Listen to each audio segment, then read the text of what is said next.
from the National News Studio, Sri Lanka.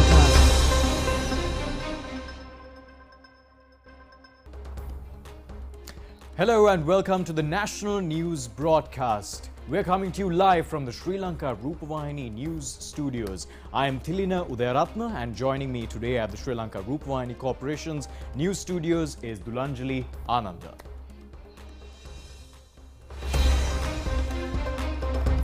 National television recognized as the best television medium program channel again.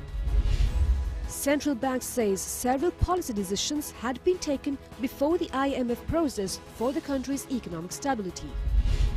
Another 3,500 metric tons of gas brought to the country. The Prime Minister says despite difficult times, the program that provide relief to the people will be introduced. Ratmalana Airport commences international flights after 54 years. Navy conducts shipping and air operations. Ukraine President requests for more NATO war assistance.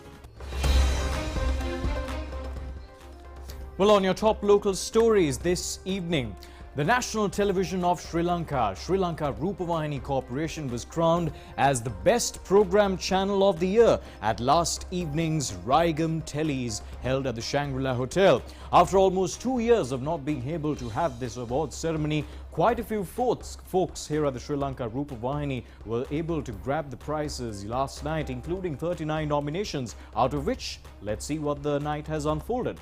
Yes. The national television marked its identity again as the best television medium program channel at Raigam Awards ceremony. It was held at the Shangri-La Hotel in Colombo last night. The ceremony presented awards for both 2020 and 2021 years. Awards were presented under 7 stages. 39 programs of the national television have been recommended for awards.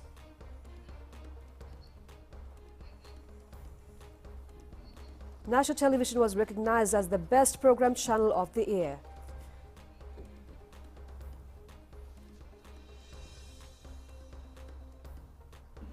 දෙදහස් විස්ස වසරේ සම්මානනීය රූපවාහිනී මාධ්‍ය වැඩසටහන් නාලිකාව ලෙස අභිෂේක ලබන්නේ ජාතික රූපවාහිනිය ප්‍රවෘත්ති අධ්‍යක්ෂ ඉන්දික මාරසිංහ මහතා ජාතික රූපවාහිනිය වෙනුවෙන් මේ සම්මානය බාර ගන්නවා.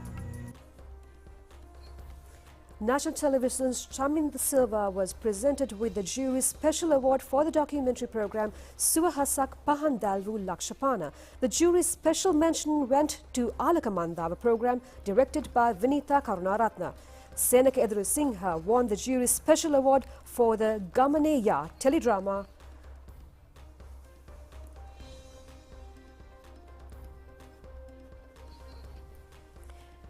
Sanka Niroshana won the jury's merit award for V and ND TET documentary program for his successful attempt to present a new type of documentary program breaking the traditional limits. Beyond the Boundaries program directed by National Television's Yanuka Dasanayaka won the award for the best television sports program of the year. Emi Yami program directed by Tusita Vidanapatrana is the best television children's program of the year. The year's best television magazine program was Rata, and its director Viraj Dharamadasa won the award for that. Jatika Pasla, produced by Sunetra Kumari, is the best television educational program of the year. The best television presenter of the year, English, is Chanakya Jayadeva. The best television newsreader, Tamil, is Radhika Vincent.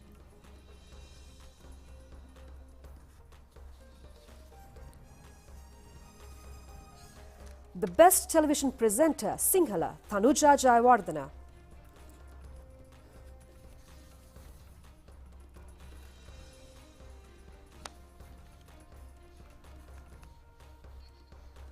Tharupati Munasinghe won the Best Music Direction Award for the Sulanga Mahameraka teledrama telecast over the national television. Lakshana Lakmini won the award for the Best Teledrama Singer for her song Nilla Nagana, sung in the same teledrama.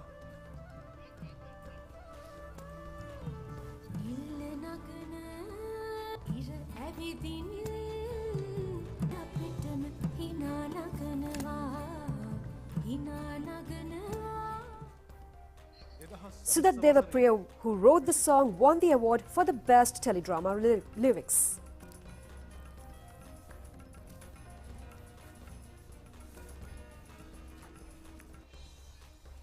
Bimal Jayakodi won the Best Actor of the Year award for portraying the character of a principal in Sulanga Mahameraka teledrama telecast over national television. Premasara Epa Singha was presented with Raigam Tele's honorary award. Senior artist Svinita Veerasinghe was presented with Raigam Tele's Pratibha Prabha honorary lifetime award. K.B. Herath was presented with Raigam Tele's special honorary award. The most popular teledrama actress is Shalini Taraka.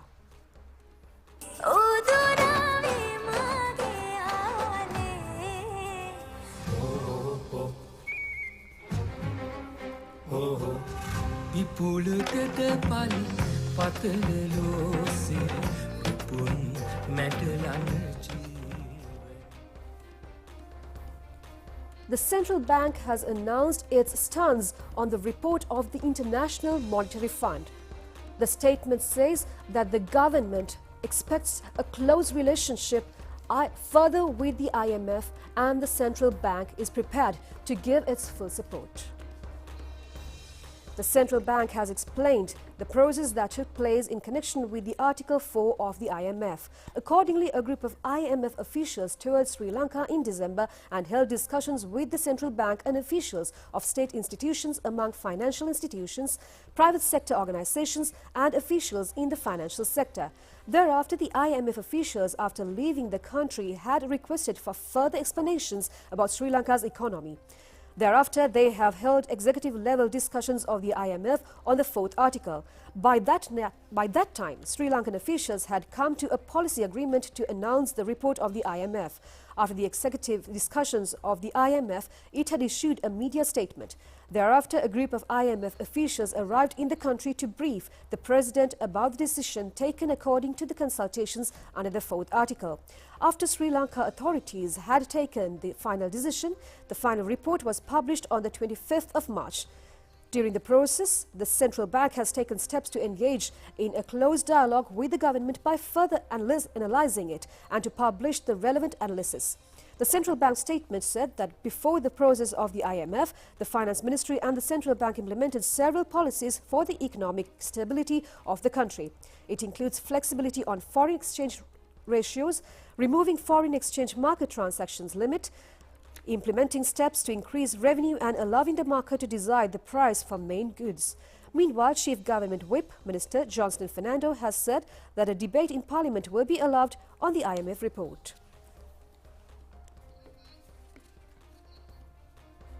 The Bay of Bengal Initiative for Multi-Sectoral Technical and Economic Cooperation, also more commonly known as BIMSTEC.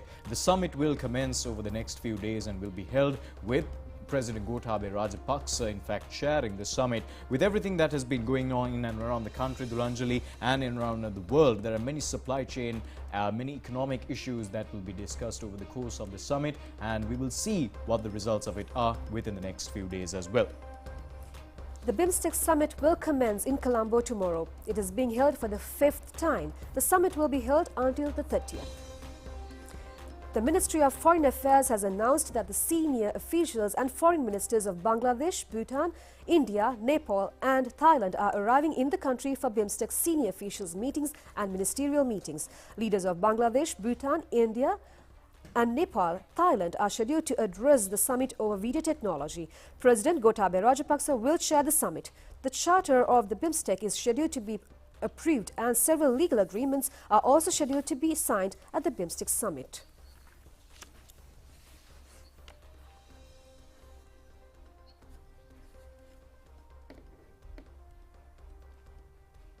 Sri Lanka is the current chair of BIMSTEC, and it is our duty that we have completed our tenure. It is our duty to hand over to the next leader, that is Thailand. So that is one of our main objectives in conducting the BIMSTEC summit. Of course, because of COVID, we could not have the summit on time. So we had to postpone it, but now we are having it. We are having the senior officials meeting on Monday, then the foreign ministers meeting on Tuesday, and the leadership summit on Wednesday. But the leadership summit will be a virtual one. It is not physically, no leaders are coming because of COVID and other related issues. The main focus of BIMSTEC summit this year, that is called the 5th BIMSTEC summit, is to launch the BIMSTEC charter. Now BIMSTEC, although was created some 20 odd years ago, it doesn't have a proper charter. So Sri Lanka has been spearheading that movement, and now we are ready to launch the BIMSTEC charter. So that will definitely help the forward movement of the BIMSTEC. There is a master plan for transport connectivity among BIMSTEC countries, and then also there is another area for diplomatic training, that is to training of diplomats across the BIMSTEC region. So these are the two things that we can look forward. And also BIMSTEC is focusing on maritime security and maritime environment. So these are the future scope for the BIMSTEC to move forward and deliver some meaningful, substantial results for the region. Now, a ship carrying 3,500 metric tons of gas has arrived in the country. Litro Gas Company has said that the ship is now unloading the gas. Operations of the Litro Gas terminal is continuing today. The company has said they expect to issue about 200,000 gas cylinders to the market. Distribution of gas was taking place in other areas of the country. Meanwhile, 2 agents of the Litro Gas Company have been suspended for selling gas at higher prices. 40 customers who had purchased gas at high prices were given back the money that had been charged more with the intervention of Kottagala Traders Association.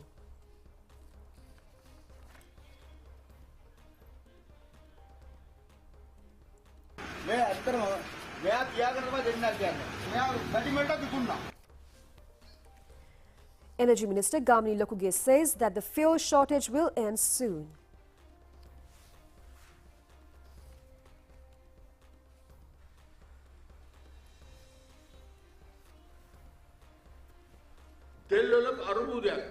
Minister Gamini Lokuge said that there is a fuel crisis and the minister must face it without telling the public that there is no money to purchase oil.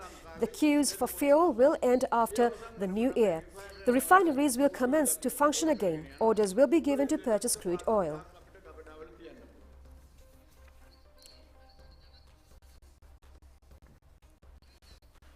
Tourism Minister Prasanna Ranatunga said that fuel distribution will become normal within next few days in the Gampaha district. He mentioned this during a special discussion on the distribution of fuel in the district.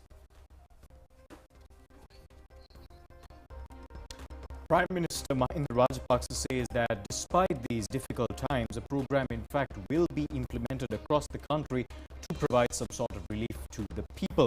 The Prime Minister mentioned this while attending a function yesterday to mark the 20th anniversary of the political career of MP Jagat Kumar. The ceremony was held at the Battaramulla Urban Development Authority. Jagat Kumar commenced his political career as a Pradeshiya Sabha member of Kaduwela in 2002. Thereafter, he became a deputy chairman of the Pradeshiya Sabha and a provincial councillor. At present, he is a member of parliament.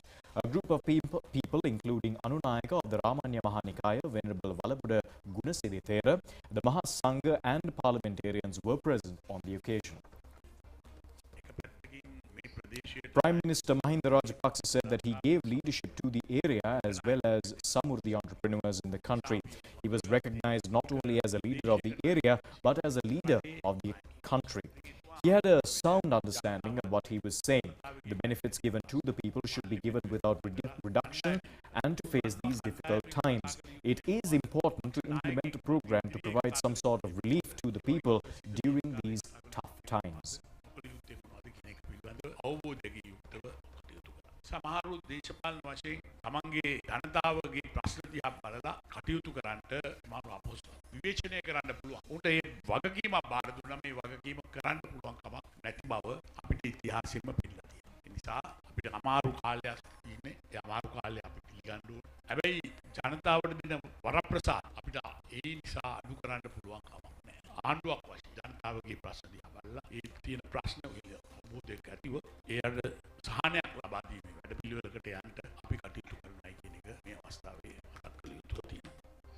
The High Commission of Bangladesh in Sri Lanka celebrated the 51st Independence and National Day under the patronage of Prime Minister Mahinda Rajapaksa in Colombo yesterday.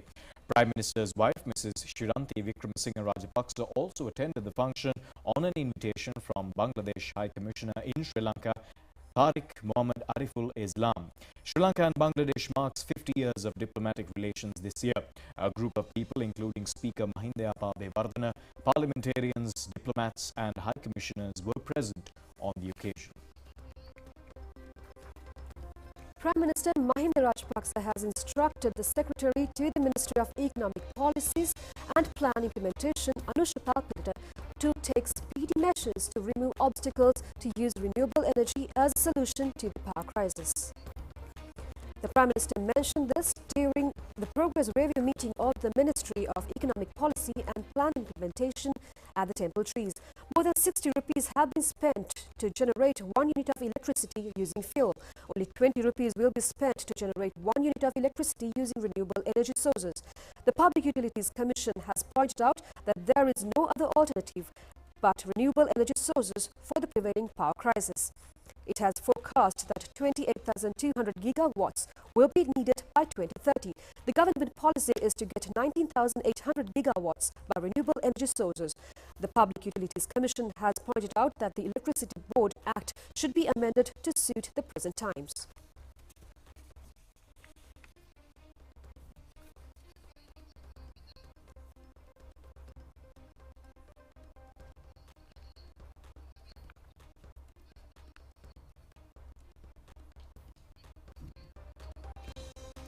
Water retention areas of Castlereagh and Mausa Calais reservoirs have received heavy showers last evening. A severe dry weather condition seems to have prevailed in these areas during the past few months. Markelia, Nallathanniya, Norwood, Bhagavantalawa and Hatton areas have received heavy showers. With the dry weather, water levels of Castlereagh and Mausa Calais reservoirs decreased rapidly.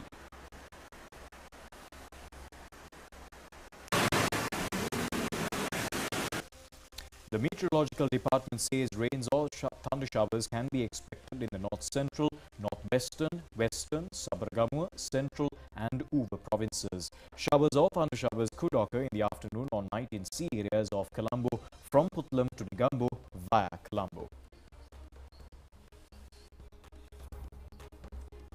Now in other local news, international flights commenced today from the Ratmalana International Airport after 54 years. The Ratmalana Airport is considered as the country's first international airport. With the recommencement of international flights, it will be recorded in history as Sri Lanka's 5th international airport. Ratmalana is a name synonymous with Sri Lankan aviation. Here we are at the Ratmalana International Airport, the first international airport here in Sri Lanka, established in 1935. And here we are after a span of nearly 54 years, seeing the recommencement of internationally scheduled flight operations.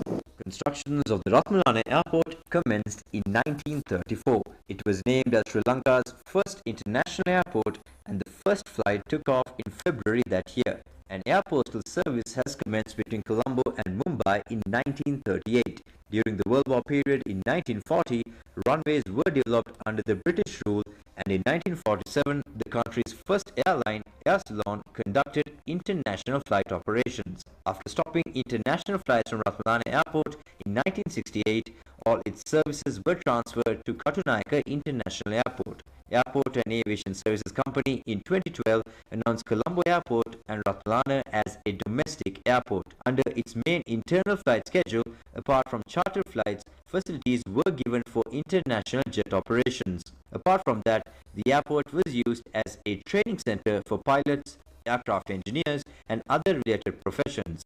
Under the Vistas of Prosperity policy statement of President Gotabaya Rajapaksa, several development projects were implemented to develop Ratmalana Airport to international levels. The mega development project included terminal buildings, international standard infrastructure facilities, developing runways, the apron, and broadening the road network. 210 million rupees have been invested in the development projects. Under this, airport operations have been enhanced by 30%.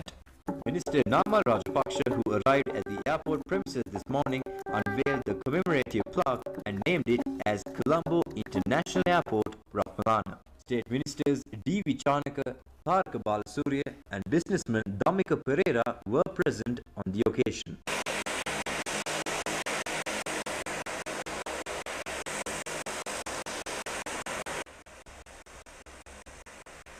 The recommencement of these new flight operations once again is the initiative undertaken by the government of Sri Lanka to further enhance Sri Lanka's strategic position as a regional hub in the area. With the recommencement of international flights, Maldives Transport and Civil Aviation Services Minister Ahmed Zuhair became the first passenger to arrive at the airport. The Maldivian delegation was warmly welcomed at the airport. Director General of Civil Aviation Services Authority Captain Themia Abevikrama handed over the letter certifying that all measures have been taken to make Ratmalana Airport as an international airport to Chairman of Airport and Airline Services Private Company, retired Major General G.A. Chandrasiri. As we approach the landing for this airport, I know the amount of work we have put in to make this airport operational for passenger operations. I've been here about 20 years back or so when flying schools were operating here, but now I have noticed that a lot of development has come, and as somebody on the aviation side, when we started our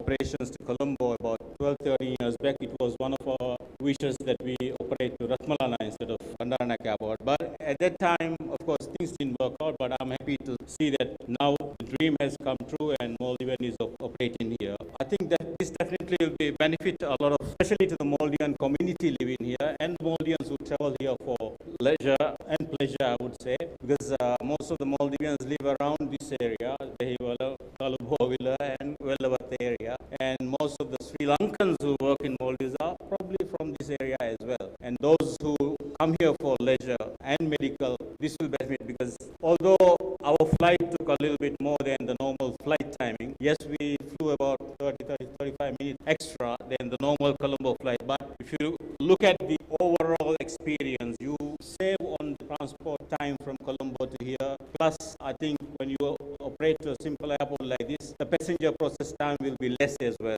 So I look forward to fly here more often, because I am quite a regular person in Colombo. So I look forward to see Maldivian increasing, hopefully, to daily flights in the future. We will be introducing a new visa scheme in our country called Paradise Visa for long-term residences. And also we are introducing a similar type of a visa for investments, especially on real estate, within Colombo City and out of Colombo. So we believe with Paradise Visa scheme, there will be a lot of travelers who wants to come to the inland airport rather than going into major international airports. So I would like to request our mayor, with all due respect, if you can organize a facilitation counter in your council, which will help tremendously most of the Maldivian residents who are living around to get the assistance, and also it will help us when we promote Sri Lanka as a destination for second home, that all our local councils and municipal councils are supportive to felicitate all the long-term travelers who are going to travel to Sri Lanka. So finally, let me thank the Airport and Aviation Honorable Minister, D.V. Chanaka. The Minister has been working tremendously, very hard, with the blessings and advice from his Cabinet Minister, Honorable Prasanna Ranatunga, and they have gone through a tough time, I would say, during the pandemic. We had a couple of months, almost a half a year, without any traveling. Sri Lanka to be one of the first destinations, of course, after Maldives, to fully open up for travelers. As everyone requested, I'm not going to request you to come 3 flights a day because I know how tough it is. But I'm sure my chairman, the minister, will give you more support so that you can fly daily and increase further. And also, Captain Temia, please help us to get more connectivity to Colombo International Airport. So it's not going to be one-stop destination, but it will be a transit destination for many passengers coming from all over the world. Maldives Airlines is scheduled to conduct flights to Ratmalala International Airport on Sundays, Mondays and Tuesdays.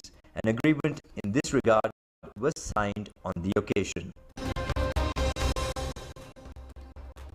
The 7th program to get public views implemented by the Presidential Task Force's program One Country, One Law took place today at the Polonnaruwa District Secretariat.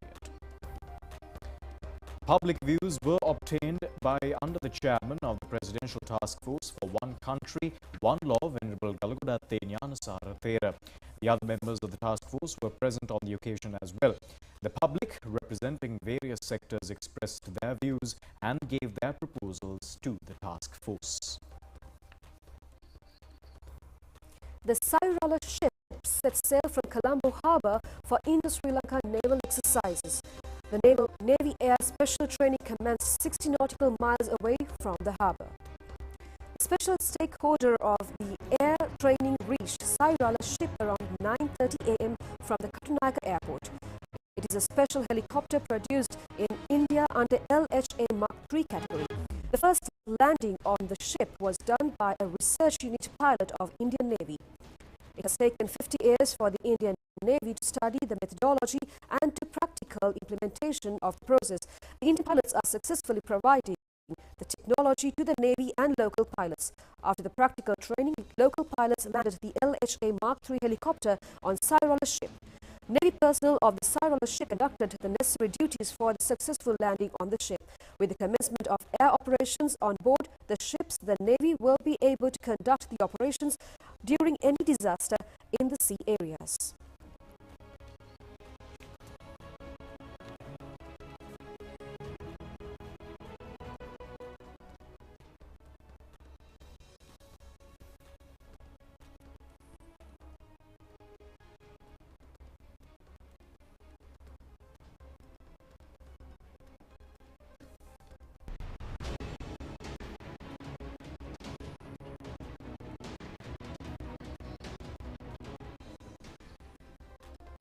Police media spokesman Senior DIG Ajit Rohana says that red warrants have been issued through the international police against 130 drug racketeers who have fled the country.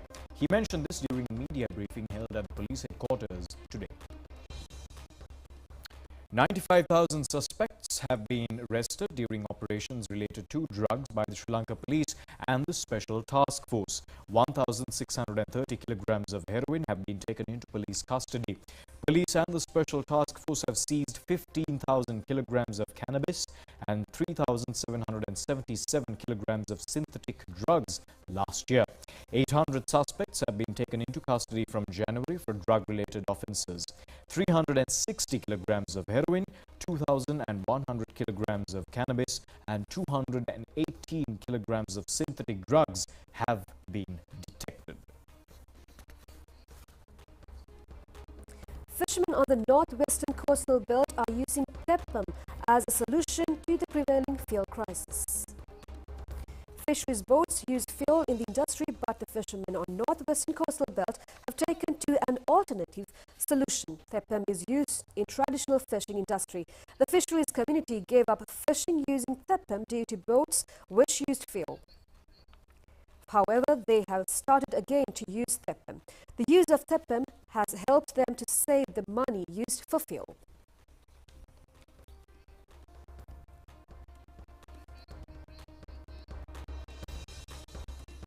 That's all on local news. We'll be back with international stories after this break.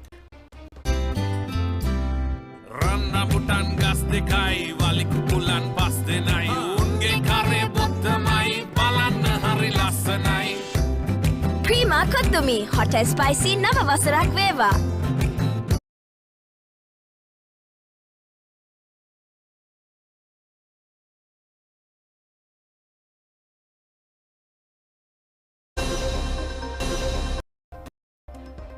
Welcome back to the news, and we take a look at what's happening around the world. Now, as talks and negotiations continue over the course of the next few days, including Monday, between Russia and Ukraine, the situation in the country does not seem to be getting any better. It seems that the Ukrainian military and intelligence confirmed that Russian forces and the Russian Federation in its entirety is trying to create a North and South Korea in Ukraine, as President Volodymyr Zelensky continues to plead and desperately ask the international community to make sure that Russia is concerned and is pleaded as the enemy in this situation. Ukrainian President Volodymyr Zelensky reiterated his plea for international partners to step up their military assistance, saying his country only asks for 1% of NATO's tanks and planes. In a video message posted on social media, President Zelensky said the need to strengthen common security in Europe was raised during his two conversations with Polish President Andrzej Duda yesterday. President Zelensky lamented the fact Ukraine has been waiting for 31 days for this assistance, saying it raises the question of who exactly is ruling the Euro-Atlantic alliance. He called on Ukraine's international partners to rally and activate their support for the country, stressing Europe's safety and security hinges on it. Russia has said that its invasion of Ukraine has entered a new phase following a successful first stage of the advances to Ukraine. In Kyiv, Russia continues its unsuccessful attempts to encircle Kyiv, despite stating it was the refocused effort in the east of the country. The largest concentration of Russian ground forces remains around the capital, according to the Institute for the Study of War, but Ukrainian forces remain in control of large areas around the city, especially in the south. In recent days, Ukraine has launched counterattacks to the east and west of Kyiv and regained some territory that had been occupied by Russian troops. Ukraine has reclaimed several villages from Russian forces in a series of counterattacks, including to the east of Kharkiv and northwest of Mariupol, after Russian missiles struck the western city of Lviv. Prima Kottumi, hot and spicy Nava Vasarak Veva.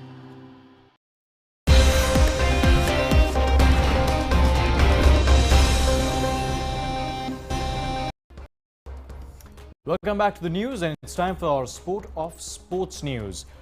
In sports news, A and B group matches of the Avantgarde Super Cup Basketball Tournament 2022 is currently taking place at the Sukatadasa Indoor Stadium and the Royal College Colombo's indoor stadiums. A group matches are being played at Colombo Sukatadasa Indoor Stadium. The match between LTNU Lit team and Air Force team was played yesterday. LTNU Lit team was leading 52-21 with the first half ended. They won the match 102-30 by end of the scheduled time.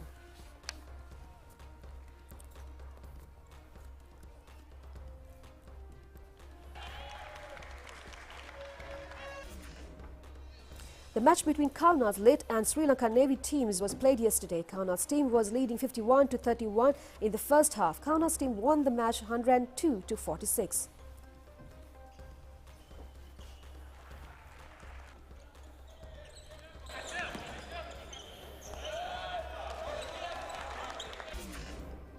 Avant basketball team played against Air Force yesterday. Avant team was leading in the first half 57-26. They won the match 106-43.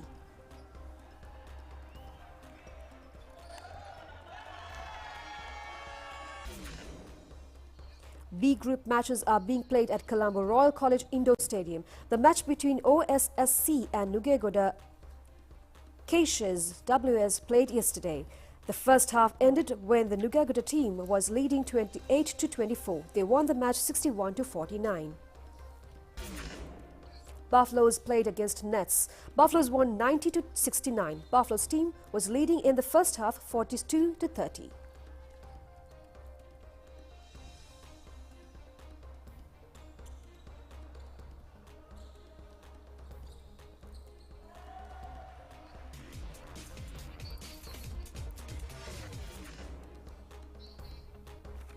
Prima Kottumi, hot and spicy Nava Vasarak Veva.